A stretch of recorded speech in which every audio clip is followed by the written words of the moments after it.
मकबूजा कश्मीर के इलाके पुलवामा में भारतीय फौज पर हमले के बाद भारतीय सरकार इंतहाई भोंडे इल्जामात और बयानात से बाज नहीं आ रही।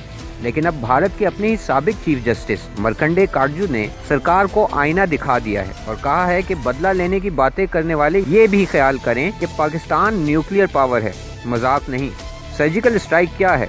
रात को किसी के घर में घुसें, वो सो रहा है, तमाचा मारकर भाग जाएं। लेकिन अब वो सो नहीं रहे, पाकिस्तानी फौज तैयार है। इस बार LOC क्रॉस किया तो सख्त मुज़ाहमत होगी, बदला भी लिया जाएगा। एक भारतीय टीवी चैनल को दिए गए इंटरव्यू में साबिक भारतीय चीफ जस्टिस का कहना था कि भारतीय सियासतदानों ने कश्मीर पर अवाम को बेवकूफ बनाया। ये हकीकत है कि कश्मीरी अवाम भारत के खिलाफ खड़े हैं। शिद्दत पसंद 4 या 500 होंगे, सारे अवाम के पास हथियार नहीं। गोरीला वार तभी चल सकती है जब अवाम की हिमायत हासिल हो, और कश्मीरी मुजाहिदीन को अवामी हिमायत हासिल है। वो हमले के बाद अवाम में गायब हो जाते हैं। आप ये भी नहीं जानते कि हमलावर कौन थे।